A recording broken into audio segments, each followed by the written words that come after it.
Welcome to the video lecture for Chapter 1, Section 4. My name is Jorge Gavillan, and this is for college algebra. So there are three objectives in this section. We're going to solve radical equations. We're going to solve equations quadratic in form. And we're going to solve equations by factoring. So the first one is solve radical equations. So here we have the square root of x minus 1 is equal to x minus 7. So we're going to find the real solutions to this equation. So our first step is we're going to square both sides. By squaring both sides, we get rid of the radical. And so we end up with x minus 1 is equal to x minus 7 squared, which then turns out to be x squared minus 14x plus 49. We combine like terms. So what they did was they subtracted x from both sides. They also added 1 to both sides, and they just shifted everything. So some students might say, well, how come the signs don't change? We simply just changed the order of the equation. So then we have x squared minus 15x plus 50 is equal to 0.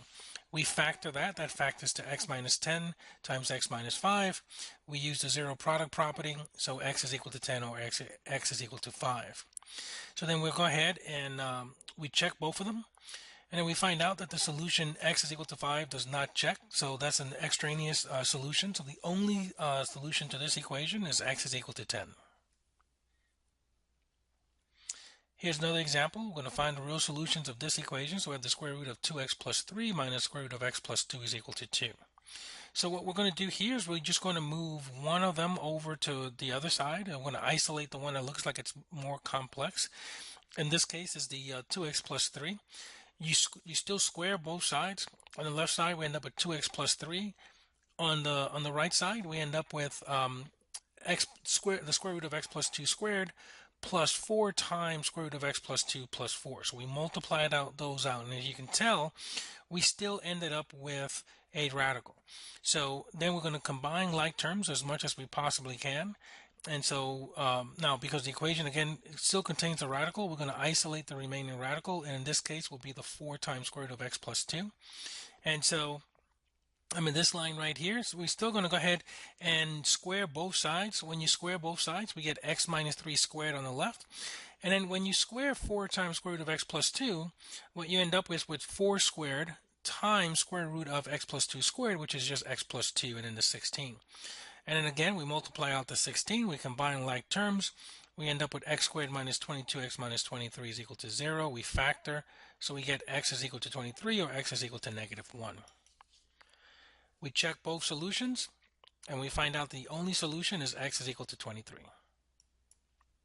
So we're going to solve equations in quadratic in form. So in this case, we're going to find a real solution. So we have x plus 2 squared plus 11 times x plus 2 minus 12 is equal to 0. So then what we do here is we actually simply replace the x plus 2. We substitute it with u. We can use any variable, but in this case just u.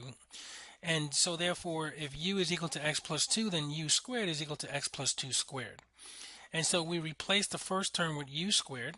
The x plus 2, we made that u, so it's u squared plus 11u minus 12 is equal to 0. And then we're going to go ahead and factor that, so it's u plus 12 times u minus 1. So then we get u is equal to negative 12, or u is equal to 1. Now, we want x, so then because u is equal to x plus 2, we can replace that u with x plus 2 and then solve some more. So then here we get x plus 2 is equal to negative 12. Remember, this is one of the equations that we ended up with. So then here we get x is equal to negative 14. Here we got u minus 1, so then it becomes x plus 2, u is equal to 1. So then we get x plus 2 is equal to 1, so then x is equal to negative 1. So then we check both solutions, and they both solve the original. So then the solution set is, oops. I don't know where I went. Hold on a second. Right there. The original solution is just negative 14, negative 1.